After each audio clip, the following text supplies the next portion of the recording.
ওসমান হাদের অবস্থা অত্যন্ত আশঙ্কাজনক। উন্নত চিকিৎসায় সরকারিভাবে আজ নেওয়া হবে সিঙ্গাপুর।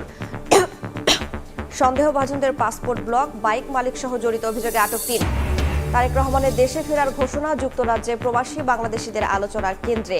নির্বাচনের আগে তার নেতৃত্বে আরও শক্তিশালী হবে বিএনপি, মত নেতাদের।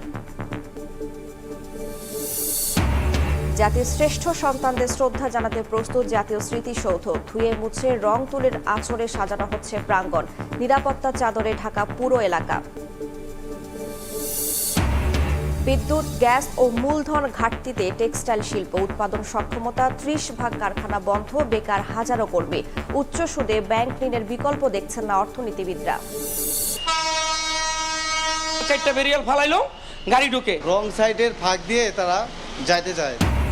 রাজধানীতে ব্যস্ত সড়কে অরক্ষিত লেভেল ক্রসিং। সময় বাঁচাতে ব্যারিয়ার অমান্য করে ঝুঁকি নিয়ে পারাপার। দুর্ঘটনার জন্য অসচেতনতায় দায়ী, সিস্টেম আধুনিকায়নের জোর।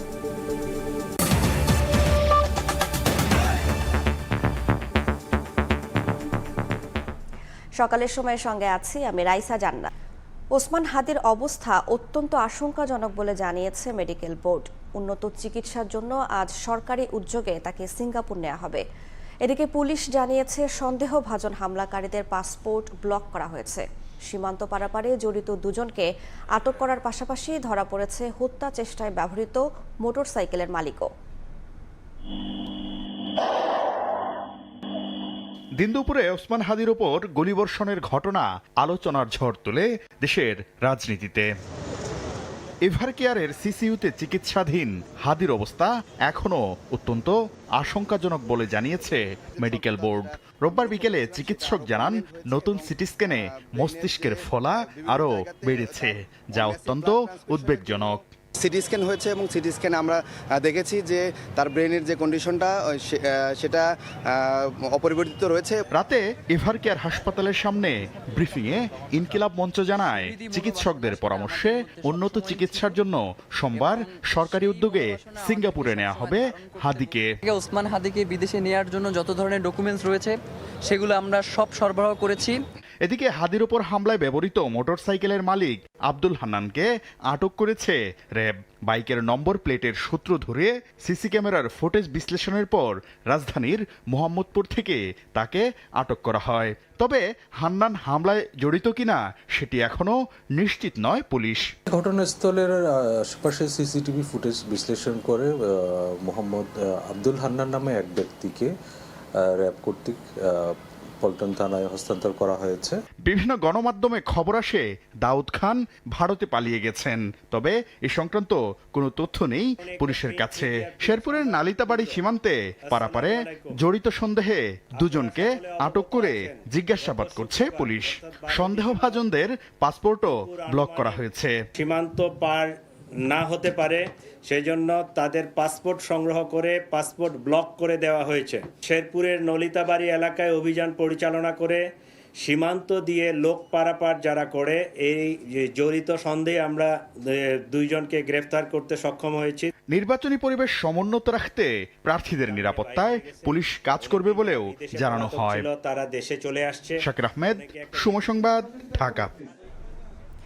বিএনপির ভারপ্রাপ্ত চেয়ারম্যান তারেক রহমানের স্বদেশ প্রত্যাবর্তনের ঘোষণা যুক্তরাজ্যে বসবাসরত প্রবাসী বাংলাদেশিদের মধ্যে এখন আলোচনার কেন্দ্রবিন্দু। দীর্ঘ সময়ের প্রবাস জীবন শেষে তার এই প্রত্যাবর্তনকে অনেকেই দেখছেন গণতন্ত্রের সুবাতাস হিসেবে। রাজনৈতিক দীর্ঘ অপেক্ষার অবসানও মনে করছেন কেউ কেউ। লন্ডন থেকে শোয়েব কবিরের প্রতিবেদন। নানা প্রশ্ন আর রাজনৈতিক অনিশ্চয়তা কাটিয়ে আগামী 25 ডিসেম্বর বাংলাদেশে ফিরছেন বিএনপির ভারপ্রাপ্ত চেয়ারম্যান তারেক রহমান। 1.5 যুগের দীর্ঘ প্রবাস জীবন শেষে তার প্রত্যাবর্তন শুধু একজন নেতার দেশে ফেরা নয়, বরং রাজনীতিতে একটি গুরুত্বপূর্ণ অধ্যায় হিসেবে বিবেচিত হচ্ছে। বাংলাদেশের গণতন্ত্রের সংকট হয়েছিল, বাংলাদেশে ফ্যাসিবাদী শাসন ব্যবস্থা কায়েম হয়েছিল, বাংলাদেশের গণতান্ত্রিক উত্তরণ ব্যবস্থা হবে, সব সমস্যার সমাধান হবে, একটু উন্নত রাষ্ট্রের দিকে এগিয়ে যাবে। এই যে একটা প্রত্যাবর্তন হবে তার কোনো যাওয়ার ক্ষেত্রে, এই যে একটা ট্রানজিশন হবে, এটা আমাদের দেশের নিঃসন্দেহে একটা বিরাট অগ্রগতি। ওনার যে প্রত্যাবর্তন হবে দেশের মানুষের, বাংলাদেশের সার্বভৌমত্ব, গণতন্ত্রের বিকাশ এবং একটা আত্মনির্ভরশীল রাষ্ট্র হিসাবে পৃথিবীর বুকে উঠে দাঁড়াবো। যুক্তরাজ্য প্রবাসীদের সঙ্গে তারেক রহমানের দীর্ঘদিনের সম্পর্ক, রাজনৈতিক কর্মকাণ্ডে প্রবাসীদের সক্রিয় অংশগ্রহণ সব মিলিয়ে এই বিদায় প্রবাসীদের জন্য আবেগঘন বলেও মনে করছেন অনেকে। ওনার সাথে একটা আমাদের মিল মহব্বত হয়ে গিয়েছিল প্রবাসীদের, তো অবশ্যই আমরা প্রবাসীরা ওনাকে মিস করব। উনি দেশে যাবেন, দেশের এই দুর্দিনে উনি দেশের হাল ধরবেন, দেশের মানুষের জন্য, দেশের জন্য উনি যা করণীয় তিনি তাই করবেন। স্থানীয় বিএনপির দাবি, জাতীয় নির্বাচনে মাঠে থেকেই দলকে নেতৃত্ব দেওয়ার সংকল্প নিয়ে দেশে ফিরছেন তারেক রহমান। 1-2 বছর নয়, টানা 1.5 যুগের প্রবাস জীবনের ইতি টেনে দেশে ফিরে যাচ্ছেন বিএনপির ভারপ্রাপ্ত চেয়ারম্যান তারেক রহমান।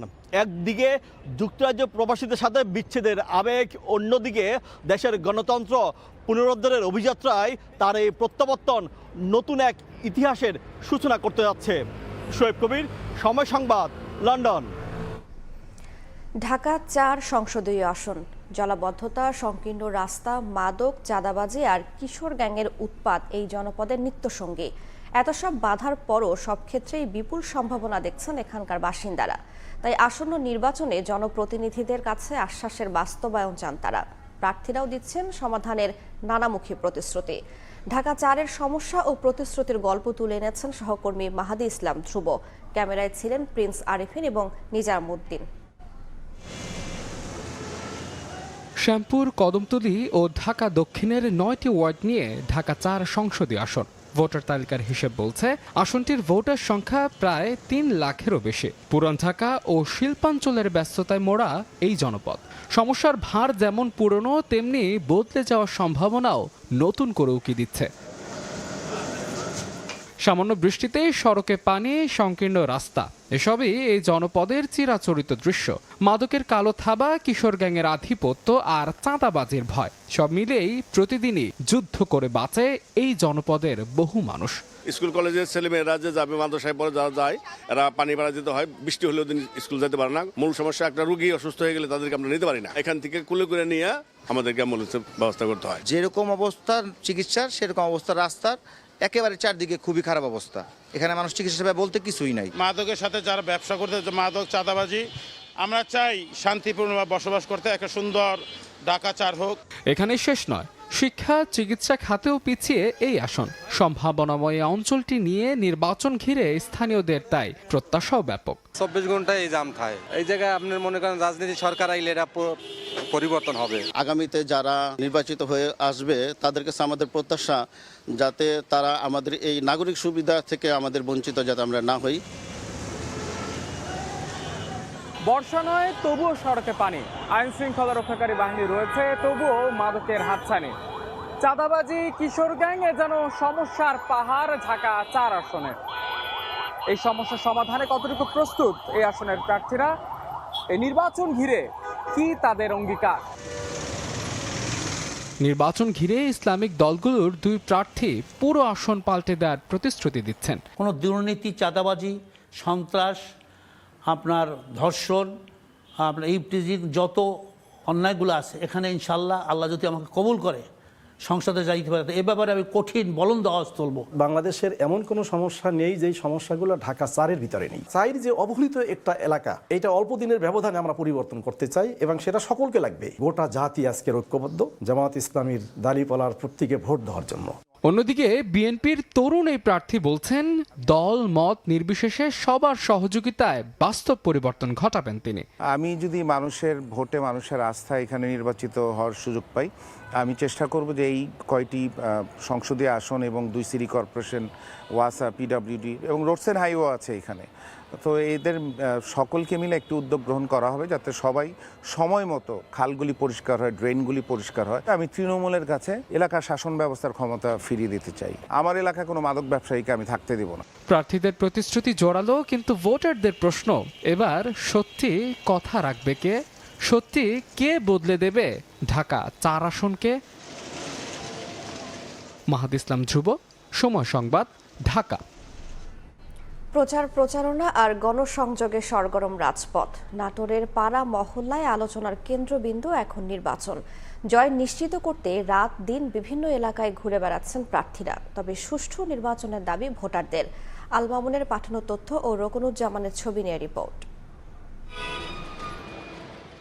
ভোটের মাঠ সরগরম নাটোরে। পাড়ায় মহল্লায় আলোচনার কেন্দ্রবিন্দু এখন জাতীয় সংসদ নির্বাচন।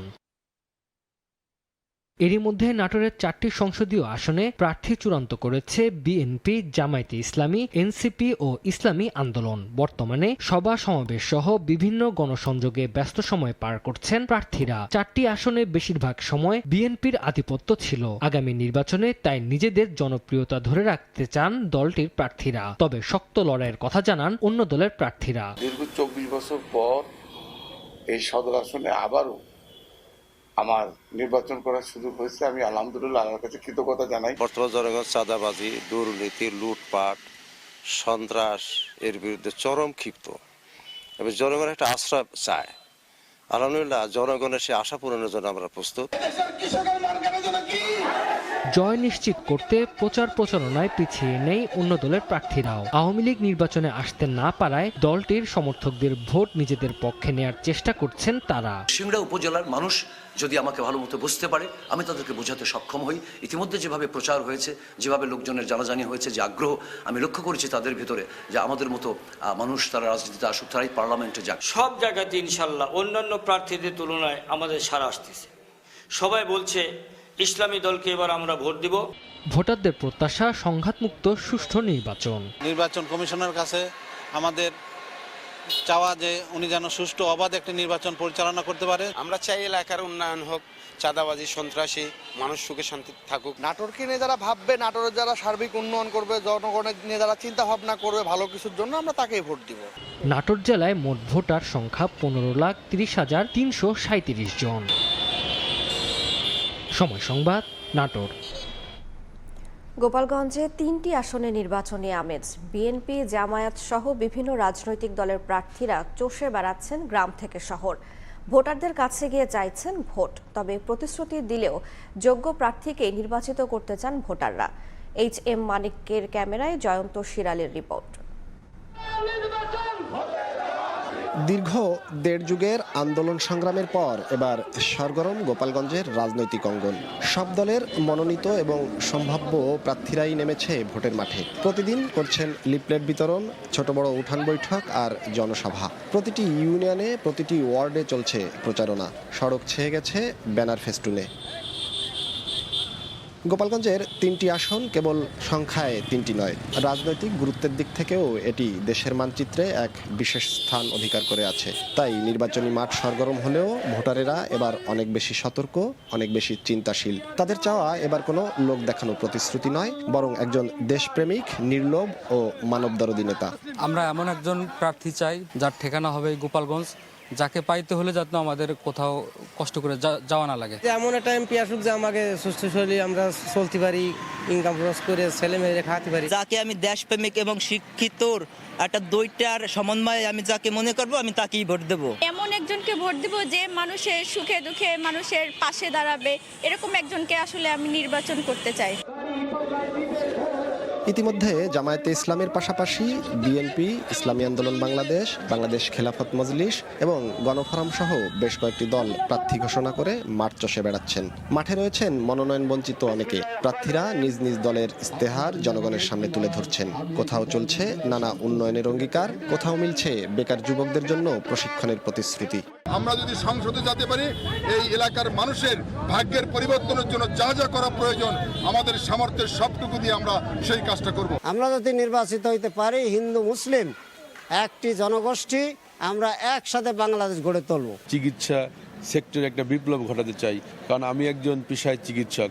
প্রতিটা মানুষের দ্বার করে আমি এই চিকিৎসা সেবা পৌঁছে দিতে চাই। দেশের সম্পদ নিরাপদে থাকবে, অর্থাৎ গচ্ছিত থাকবে, কোনো দুর্নীতি হবে না, সে কারণেই মানুষ আমাকে ভোট দেবে। জেলার 3টি আসনে মোট ভোটার রয়েছে 10,92,618 জন, আর যার মধ্যে 5,55,228 জন পুরুষ, 5,37,325 জন নারী এবং তৃতীয় লিঙ্গের ভোটার রয়েছেন 5 জন। জয়ন্ত শিরালী, সময় সংবাদ, গোপালগঞ্জ। লক্ষ্মীপুরে জমে উঠেছে নির্বাচনী প্রচারণা। বিভিন্ন দলের প্রার্থী, কর্মী ও সমর্থকদের বিরামহীন প্রচারণায় মুখর জেলার 4টি সংসদীয় আসন। ভোটারদের কাছে টানতে দিচ্ছেন নানা প্রতিশ্রুতি। মাঝারুল আনোয়ার টিপুর প্রতিবেদন।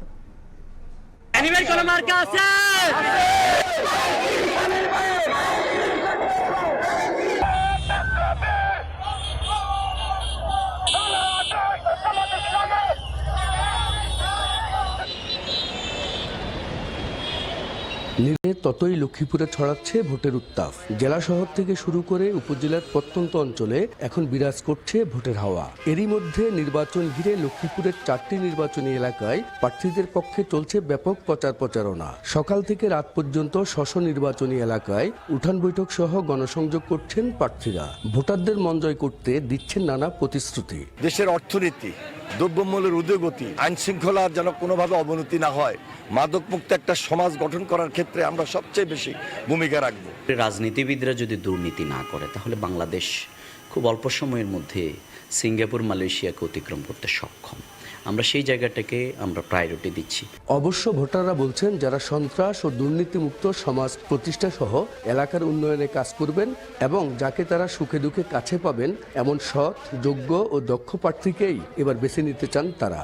দেশের জন্য ভালো কাজ করতে পারে, উন্নয়ন করতে পারে, বাছাই করে নিন। সততা থাকতে হবে, গ্রহণযোগ্যতা থাকতে হবে এবং দেশের জন্য আন্তরিক হইতে হবে। এরকম প্রার্থী আমাদের দরকার। বাংলাদেশে এমন একটা ভোট হোক, যেন সুস্থ নির্বাচন, যেন মানুষ যেন ভালোভাবে কেন্দ্রে ভোট দিতে পারে। ত্রয়োদশ জাতীয় সংসদ নির্বাচনে লক্ষ্মীপুরের 4টি সংসদীয় আসনে এবার 16,39,464 জন ভোটার 496টি কেন্দ্রে তাদের ভোটাধিকার প্রয়োগ করবেন। এর মধ্যে 18 থেকে 21 বছর বয়সী ভোটার রয়েছেন 1,18,162 জন। মাঝারুল আনোয়ার টিপু, সময় সংবাদ, লক্ষ্মীপুর।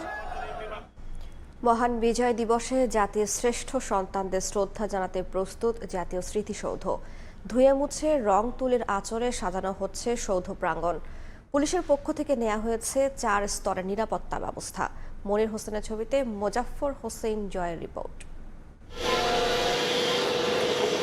সাভারের জাতীয় স্মৃতিসৌধের প্রধান ফটক থেকে শহীদ বেদি পর্যন্ত বাহারি ফুলের বাগান সেজেছে নান্দনিক সাজে। শহীদ বেদির পরই পুকুর ও সৌধ মিনার যেন জানান দিচ্ছে 54তম বিজয় দিবসের আনুষ্ঠানিকতার।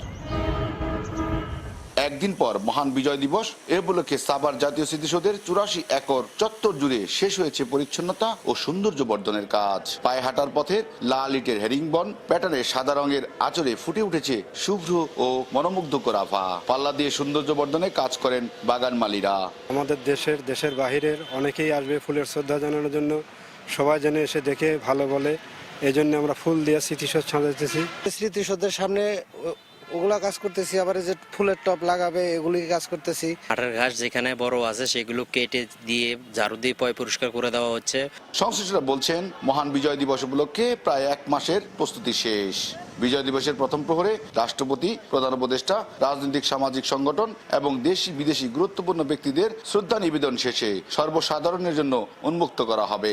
বিভিন্ন স্থানে রংকরণ, পয়েন্টিংকরণ, চারা রোপণ, ফুল গাছ স্থাপন সহ সিসি ক্যামেরা বিভিন্ন স্থানে স্থাপন সহ আনুষঙ্গিক মেরামত কাজ ইতিমধ্যে সম্পন্ন হয়েছে।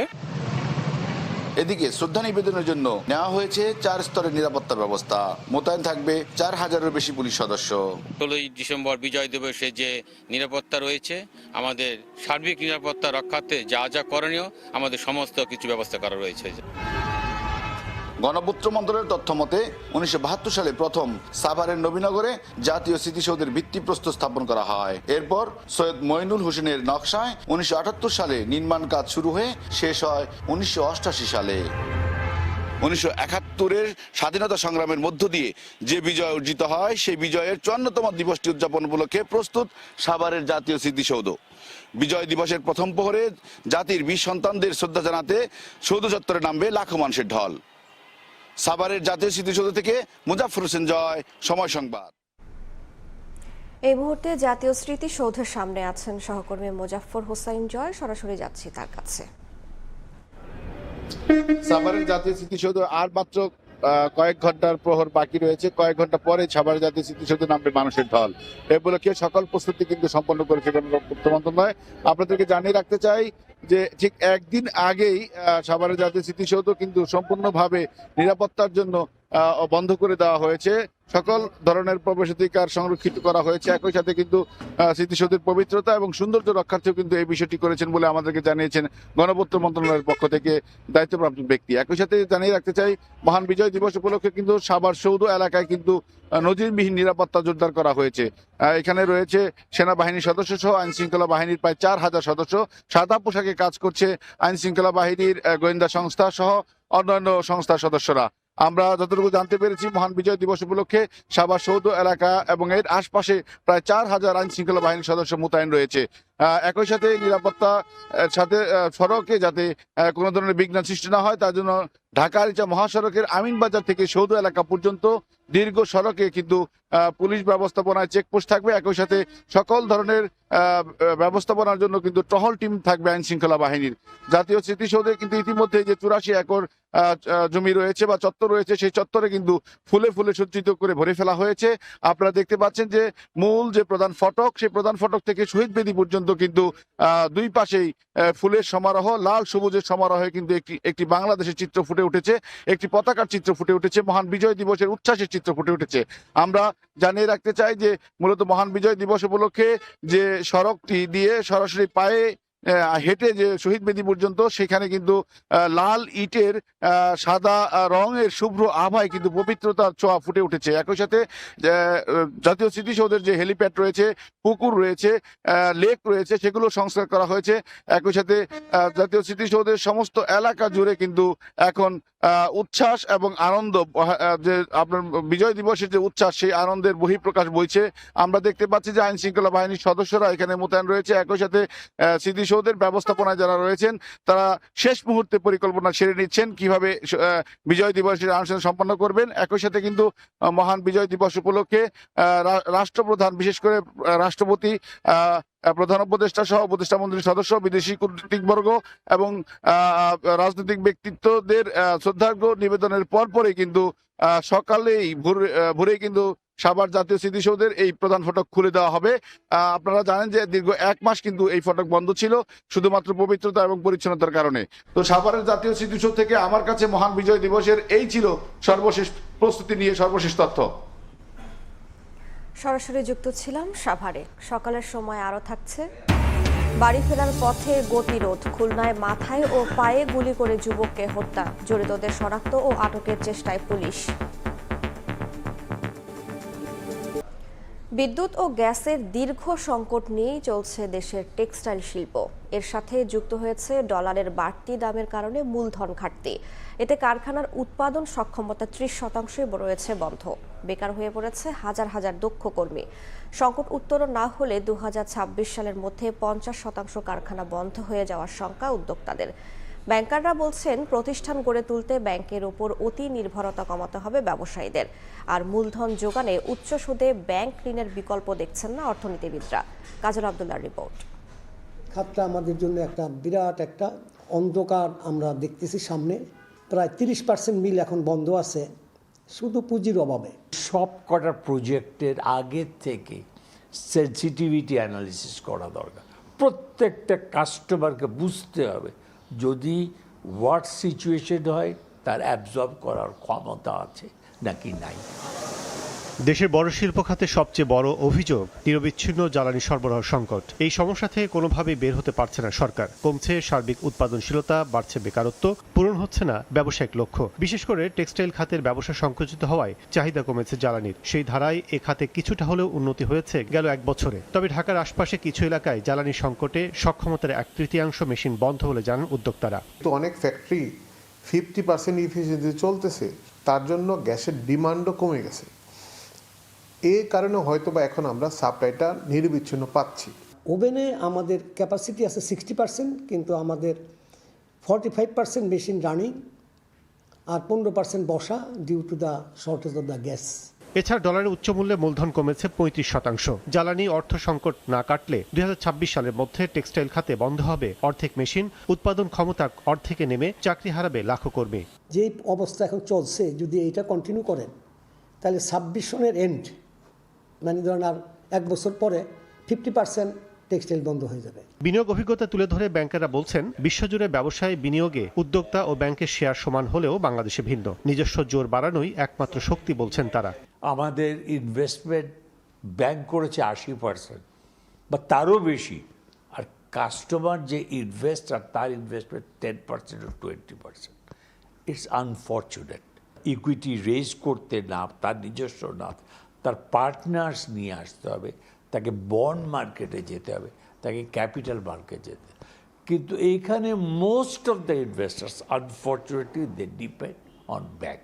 সময় সংক্ষেপে অন্তর্বর্তী সরকার সমাধানের পথ ক্ষীণ হওয়ায় আপাতত চাহিদা মেটাতে উচ্চ সুদের ঋণই বড় সহায়ক বলছেন অর্থনীতিবিদরা। তাদের যে মূলধন ঘাটতি সেটা পূরণ করতে হবে, এবং সেটা পূরণ করতে হবে এমন কস্টে যাতে রিটার্ন এবং কস্টের মধ্যে একটা সামঞ্জস্য থাকে। সেইটা করতে গিয়ে সবার ক্ষেত্রে হয়তো এটা সত্য হবে না। যারা মডার্ন ফ্যাক্টরি, কমপ্লায়েন্ট ফ্যাক্টরি, তারা হয়তো এই রেট অফ ইন্টারেস্টে টিকে যাবে। ব্যবসায়ীদের দাবি, টেক্সটাইল শিল্প ঠিক রাখতে জ্বালানি সরবরাহে দাম একটি নির্দিষ্ট সময় পর্যন্ত নির্ধারণ করে দেয়া ও দেশের বাজার পরিস্থিতি ঠিক রাখতে আমদানিতে কড়াকড়ি আরোপ করতে হবে সরকারকে। কাজল আব্দুল্লাহ, সময় সংবাদ, ঢাকা। ব্যস্ত সড়কের ওপর অরক্ষিত লেভেল ক্রসিং প্রতিদিনই বিপদের মুখে ঠেলে দিচ্ছে যানবাহন ও পথচারীদের। অসচেতনভাবে ব্যারিয়ার অমান্য করে পার হতে যাওয়ায় বাড়ছে দুর্ঘটনার ঝুঁকি। সাধারণ মানুষ বারবার উন্নত ব্যবস্থার দাবি জানালেও পুলিশ বলছে সচেতনতার ঘাটতিই বড় কারণ। এমন বাস্তবতায় লেভেল ক্রসিং ব্যবস্থা আধুনিকায়নের তাগিদ বিশেষজ্ঞদের। আদনান তুর্জোর প্রতিবেদন। রাজধানীতে প্রতি 10 মিনিটে একটি ট্রেন অতিক্রম করে লেভেল ক্রসিং। ট্রেন আসার আগেই রাস্তা চলাচল বন্ধ করে ব্যারিয়ার নামিয়ে দেয় গেটম্যান। তারপরও থেমে থাকে না ঝুঁকিপূর্ণ চলাচল। ঢাকা ও আশপাশের 35 কিলোমিটার রেলপথে রয়েছে 58টি লেভেল ক্রসিং। এর মধ্যে অনুমোদনহীন 23টি অরক্ষিত। এর মধ্যে এসব ক্রসিংয়ের 9টি অতি ঝুঁকিপূর্ণ চিহ্নিত করেছে ডিএমপি। আর রেলওয়ে পুলিশের তথ্য মতে গত 2 বছরে সারা দেশে লেভেল ক্রসিং পারাপারের সময় মারা গেছেন 484 জন। কর্মব্যস্ত এই নগরীতে সময় বাঁচাতে অনেক পথচারী দ্রুত পার হতে চান লেভেল ক্রসিং। এ কারণে বাড়ছে দুর্ঘটনার ঝুঁকি। কেউই কেয়ারফুল না। এখানে যারা দাঁড়ায় থাকে অনেক সময় তাদেরকেও মক করা হয় যে আপনি কেন চলে যাচ্ছেন না, আপনার জন্য পিছনের মানুষ দাঁড়ায় আছে। রং সাইডের ফাঁক দিয়ে তারা যাইতে চায়, যার কারণে দুর্ঘটনাটা হচ্ছে আমাদের এই জায়গায়। এলইবিডি এক্সপ্রেসের কাজ করতেছে, আমাদের আইল্যান্ডটি ভেঙে ফেলাইছে। এখন আমরা 4টা বেরিয়াল ফালাইলেও গাড়ি ঢুকে। লেখা আছে থামুন, কিন্তু আপনি এটা ফলো করলেন না। তো দোষটা তো আর ওই থামুনের না, দোষটা হলো আমার। লেভেল ক্রসিংগুলো ব্যস্ত সড়কের উপরে থাকায় সাইরেন বাজানো থেকে শুরু করে ব্যারিয়ার ওঠানো পর্যন্ত বন্ধ থাকে যান চলাচল। এতে যানজট তৈরি হয়ে কর্মঘণ্টার অপচয় হচ্ছে। একটা গাড়ি একটা আসতেছে 15-20 মিনিট 30 মিনিট দেরি হচ্ছে। এটা তো সবার জন্য ভোগান্তি। অনেক জরুরি কাজে আটকা পড়ে যায়, রুগী নিয়ে যাইতে পারি না, এই নাকটায় হয়, অনেকে লাঠি চড় দেয়। নিজ দিয়ে ট্রেন যাবে, নিজ দিয়া উপর দিয়ে মানুষ যাবে, এরকম হলে ভালো হতো। তবে কেন অরক্ষিত থাকে ক্রসিং পয়েন্টগুলো? রেল পুলিশ বলছে সচেতনতা বাড়লে কমে আসবে দুর্ঘটনা। তবে বিশেষজ্ঞরা বলছেন পুরনো ব্যবস্থা থেকে বের হয়ে চালু করতে হবে আধুনিক সিস্টেম। ট্রেন আসার আগাম সতর্কতামূলক সংকেতগুলো চালু করতে হবে। লেভেল ক্রসিং বা ট্রেন লাইন বরাবর যাতে কোনো বাজার ব্যবস্থাপনা গড়ে না ওঠে সেটা নিশ্চিত করা, এবং হচ্ছে যে মেইনটেন্যান্সটা ঠিক করা, যাতে লেভেল ক্রসিংয়ে যাতে ভাঙাচোরা না থাকে। মানুষ ওই মোবাইলে কথা বলছে বা রাস্তা পার হচ্ছে, তখন হঠাৎ করেই ট্রেন চলে আসে। ট্রেন হুইসেল দিলেও ট্রেনটা কোন দিক থেকে আসতেছে তারা ওই মুহূর্তে হঠাৎ করে বুঝতে পারে না। তো এইসব কারণেও আমাদের ট্রেনের কাটা পড়ে অনেক লোকজন মারা যায়। রেল ক্রসিং দুর্ঘটনার পিছনে সবাই জনসচেতনতার অভাবকে দায়ী করলো। রেল ক্রসিংয়ে যথেষ্ট জনবলের অভাব এবং আধুনিক প্রযুক্তির সংকট এখানে স্পষ্ট। সাথে সিটি কর্পোরেশন এবং রেল কর্তৃপক্ষের সমন্বয়হীনতা তো আছেই। তবে বিশেষজ্ঞরা বলছেন সঠিক সিস্টেম চালু করতে পারলেই তৈরি হবে জনসচেতনতা, কমে আসবে রেলপথ ক্রসিং দুর্ঘটনা। আদনান তুর্য, সময় সংবাদ, ঢাকা।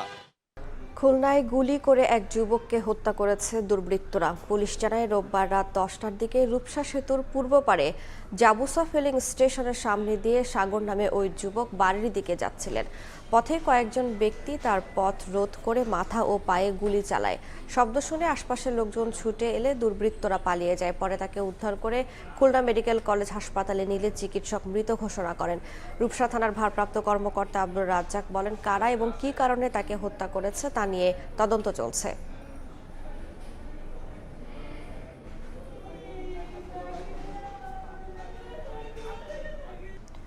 বরিশাল জুড়ে ভয়ঙ্কর হানি ট্র্যাপের ফাঁদ, সক্রিয় বেশ কয়েকটি গ্রুপ। ভুক্তভোগীদের অভিযোগ, ফেসবুকে সখ্য গড়ে বাসায় ডেকে নিয়ে জিম্মি করে। আপত্তিকর ভিডিও ভাইরালের ভয় দেখিয়ে পুলিশ, সাংবাদিক ও রাজনৈতিক নেতা পরিচয়ে হাতিয়ে নেয় টাকা। গেল 1 বছরে হানি ট্র্যাপের শিকার 1/2 শতাধিক ব্যক্তি। হানি ট্র্যাপ এক নতুন আতঙ্কের নাম, যেখানে কৌশলে প্রলোভন, বিশেষত যৌন আকর্ষণ বা রোমান্টিক সম্পর্কের ভান করে কাউকে ফাঁদে ফেলা হয়। এটি সাধারণত গুপ্তচর বৃত্তি, সাইবার অপরাধ বা ব্যক্তিগত শত্রুতায়, যেখানে প্রতারক একজন আকর্ষণীয় ব্যক্তির ছদ্মবেশে প্রথমে বিশ্বাস অর্জন করে, পরে ব্ল্যাকমেইলিংয়ে অর্থ আত্মসাৎ কিংবা সুবিধা আদায় করে। এমন বেশ কয়েকটি সক্রিয় চক্র গড়ে উঠেছে বরিশালে। এদের মধ্যে এক গ্রুপ আছে প্রকাশ্যে ফেসবুকে বিজ্ঞাপনে নারী সঙ্গ পাওয়ার আহ্বান জানায়, পরে গোপন ভিডিও করে মোটা অঙ্কের টাকা হাতিয়ে নিচ্ছে। ফারিয়া মনি নামের এক আইডির সাথে আমার কথোপকথন হয়। তার কথা মতো তার বাসায় যাই, যাওয়ার পর তার যে চক্রের বিভিন্ন একাধিক সদস্য তারা আসা আর কি জোরপূর্বকভাবে আমার জামা কাপড় জিম্মেজা সব খোলার পর বলতেছে, আমরা সাংবাদিক, তোর টাকা দেওয়া লাগবে, আর নয় অনলাইনে ছেড়ে দিব। 1 লক্ষ টাকা দেন। আমি কই, বাবা আমার দ্বারা সম্ভব না, আমার এত টাকা আমি কোথায় পাবো? আপনি কি বলেন? কারণ না দিতে হইবে, না দিলে আপনার বিশাল ক্ষতি করবো আমরা। চলতি মাসের ডিসেম্বরের 2 তারিখ শহরের ভাটারখাল এলাকার জেলা পরিষদ মার্কেটের 3য় তলায় একটি কক্ষে মধ্যরাতে খুন হন মোটরসাইকেল চালক বেল্লাল হোসেন। মামলা দায়েরের পর 2 নারী সহ মোট 3 জনকে গ্রেফতার করে পুলিশ। যদিও পরিবারের দাবি, নেশা ও অনৈতিক কাজে সহায়তা না করায় বেল্লালকে খুন হতে হয়েছে। সকাল থেকে শহরে ফোন দিয়েছে রিপন, রনি এবং সবুজ, খারাপ কাজও করে, তারপর নেশাও করে। ওই নাকি আমার স্বামী দেখছে, দেখার পর এখন না করছে, নিষেধ করছে, এই জন্য আমার স্বামীরে ওরা মারিয়ে ফেলাইছে। সামাজিক অবক্ষয় রোধ না করা গেলে এ ব্যাধি থেকে রক্ষা পাওয়া সম্ভব নয়। অন্যদিকে আইন শৃঙ্খলা বাহিনীও সর্বদা সতর্ক অবস্থানে রয়েছে। এটা একটা সামাজিক ব্যাধি বা অনাচার, এবং এটি সৃষ্টির পিছনে কতগুলি কারণ থাকে। তার মধ্যে সবচেয়ে বড় কারণ থাকে অর্থনৈতিক। আইন শৃঙ্খলার দায়িত্বে থাকে তারা মূলত আমাদের দেশে সাম্প্রতিক সময় নির্লিপ্ত অবস্থায় আছে। তাদের নিরাপত্তার কারণে তারা অনেক জায়গায় কার্যক্রমে অনীহা। অভিযোগ হলে আমরা সবগুলো ব্যবস্থা নেব। 2টা মামলা হয়েছে এবং ফাইন্ড আউটও হয়েছে। আমরা নজরদারি বাড়াইনি তা না। এখন ধরেন এইটা একেবারে কন্টিনিউয়াস এই প্রসেসগুলো করা যায় না। মাঝে মধ্যে আমরা রেড দিই এবং ধরতেও পারি এবং ব্যবস্থা নেওয়া হয়। পরিসংখ্যান বলছে গত 1 বছরে বরিশালে হানি ট্র্যাপের শিকার হয়ে অন্তত 1/2 শতাধিক ব্যক্তি সর্বস্ব খুইয়েছেন। অপূর্ব অপু, সময় সংবাদ, বরিশাল। নিরবচ্ছিন্ন বিদ্যুৎ সরবরাহ না থাকায় পিরোজপুরে গড়ে উঠছে না শিল্প প্রতিষ্ঠান। 3 বছর আগে জাতীয় গ্রিডের সাবস্টেশন নির্মাণে জমি অধিগ্রহণ হলেও থমকে আছে কার্যক্রম। ভোল্টেজ সমস্যায় পৌরসভার ওয়াটার ট্রিটমেন্ট প্লান্টের মেশিন চলে না। এতে প্রায়ই পানি সরবরাহে ভোগান্তিতে পড়েন পৌরবাসী। পিরোজপুর জেলার অর্থনৈতিক সম্ভাবনার বড় বাধা অনিয়মিত বিদ্যুৎ সরবরাহ। জেলায় নিজস্ব কোনো গ্রিড সাব স্টেশন না থাকায় 28 কিলোমিটার দূরের বাগেরহাটের একটি সাব স্টেশন থেকে বিদ্যুৎ এনে সরবরাহ করা হচ্ছে। এতে ঝড় কিংবা হালকা বাতাসের কারণে প্রায়ই বিদ্যুৎ সরবরাহ বন্ধ থাকে। সমস্যা নিরসনে পিরোজপুরের কদমতলায় গ্রিড সাবস্টেশন নির্মাণের উদ্যোগ নেওয়া হয়। এনার্জি প্যাক ইঞ্জিনিয়ারিং লিমিটেড নামে ঠিকাদারি প্রতিষ্ঠান নির্মাণে চুক্তিবদ্ধ হয়, কিন্তু 3 বছর পার হলেও কাজের নেই দৃশ্যমান অগ্রগতি। নিরবিচ্ছিন্ন বিদ্যুৎ সরবরাহ না থাকায় গড়ে উঠছে না কোনো শিল্প প্রতিষ্ঠান। বিদ্যুৎ সরবরাহ ও ভোল্টেজ সমস্যার কারণে পৌরসভার ওয়াটার ট্রিটমেন্ট প্ল্যান্টের মেশিন চালাতে না পারায় প্রায়ই পানি সরবরাহে বিঘ্ন ঘটায় ভোগান্তিতে লক্ষাধিক বাসিন্দারা। একটা অর্ডার রাখছি আমার দেওয়ার কথা সামনের সপ্তাহে, টাইম মেনটেন করতে পারতে আছি বিদ্যুতের জন্য। বিদ্যুৎ চলে যাওয়ার কারণে আমরা 4-5টা লোক বসা। সাবস্টেশন আমাদের স্থানীয় পর্যায়ে পিরোজপুরে না থাকার কারণে ভোল্টেজ কম হয়, আমরা এই বড় বড় হেভি মোটরগুলো চালাইতে পারি না। তবে বিদ্যুৎ বিভাগের কর্মকর্তা বলছে দুর্ভোগ লাঘবে গ্রিড সাবস্টেশন নির্মাণের প্রক্রিয়া অব্যাহত রয়েছে। তো পিরোজপুরে কদমতলায় একটা পাওয়ার গ্রিডের মাধ্যমে একটা গ্রিড হওয়ার প্রসেস চলমান আছে। এখানে জমি গ্রহণ অধিগ্রহণ কার্যক্রম প্রায় শেষের দিকে।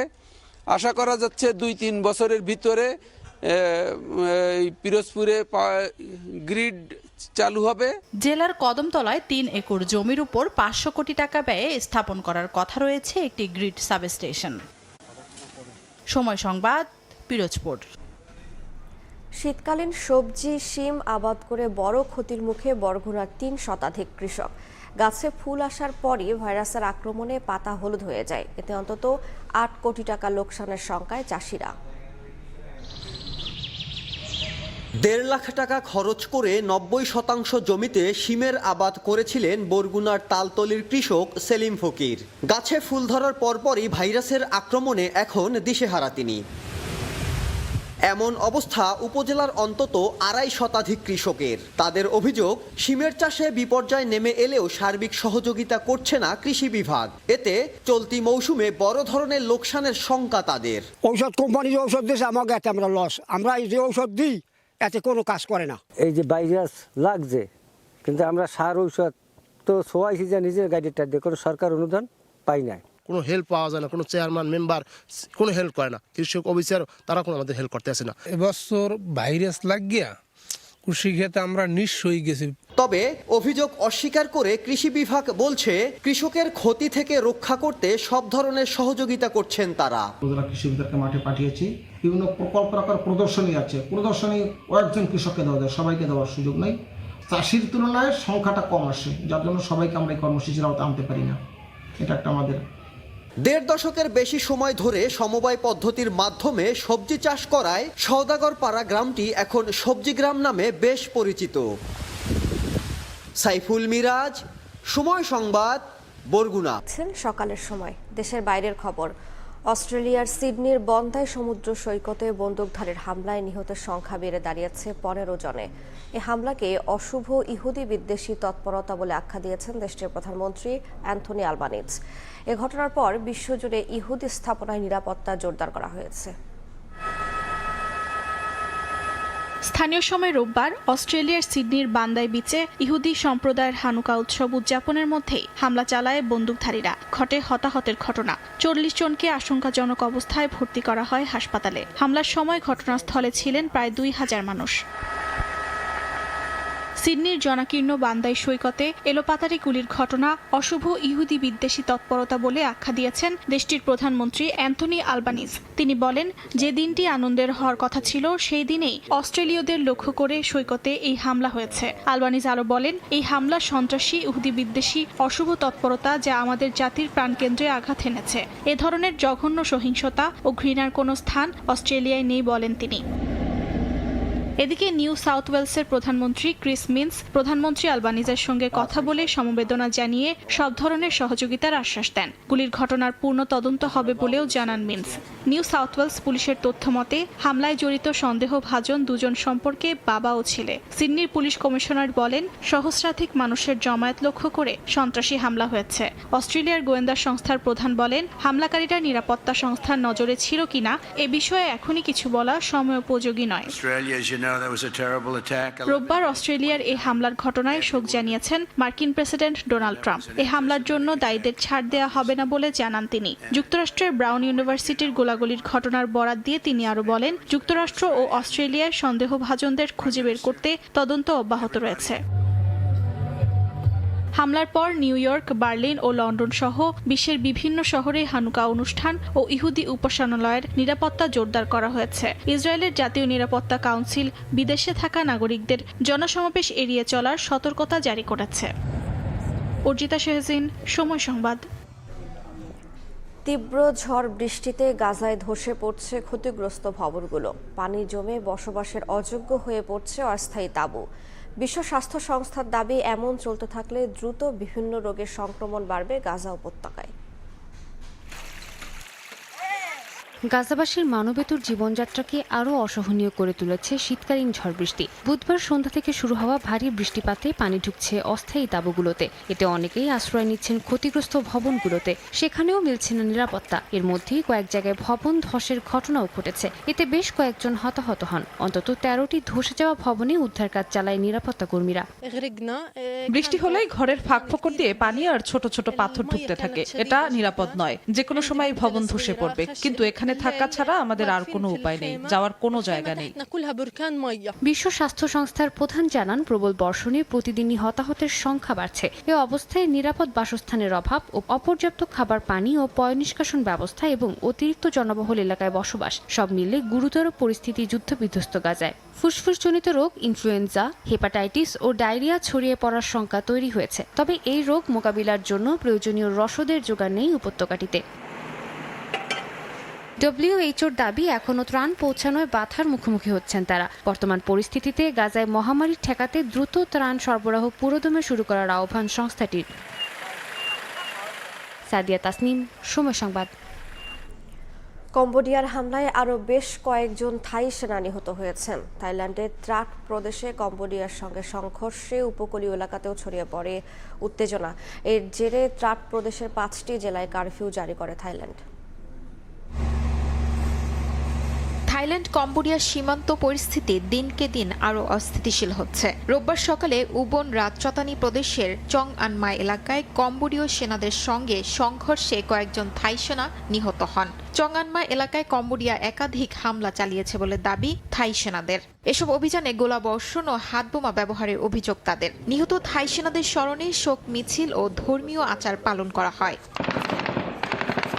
শনিবার রাতে থাইল্যান্ডের দক্ষিণ পূর্বাঞ্চলীয় ত্রাট প্রদেশে গোলাগুলির শব্দ শোনা যায়। বিতর্কিত সীমান্ত এলাকায় কম্বোডিয়ার সঙ্গে সংঘর্ষ উপকূলীয় এলাকাতেও ছড়িয়ে পড়ে। থাই সেনাদের দাবি, তারা একটি সেতু ধ্বংস করেছে, যেটি ব্যবহার করে কম্বোডিয়া ওই এলাকায় ভারী অস্ত্র ও সামরিক সরঞ্জাম পাঠাত।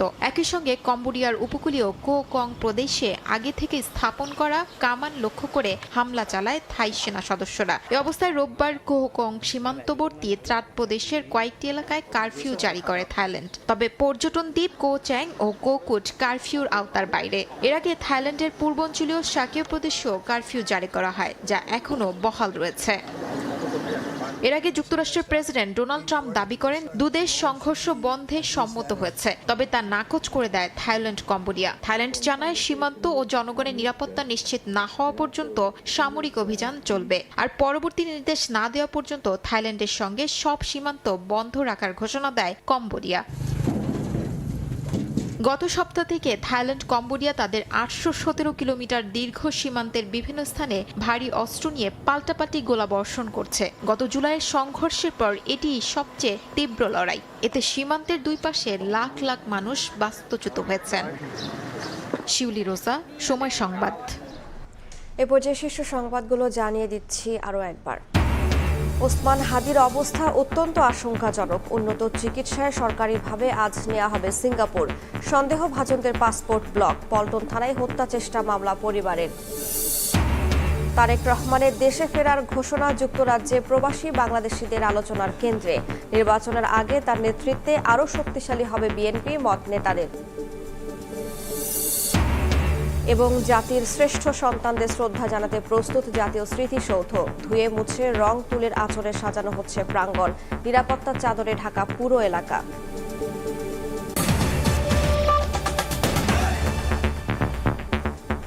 এই ছিল সকালের সময়। এরপর আন্তর্জাতিক সময় নিয়ে সঙ্গে থাকবেন সহকর্মী জিন্নাতারা জশোয়া।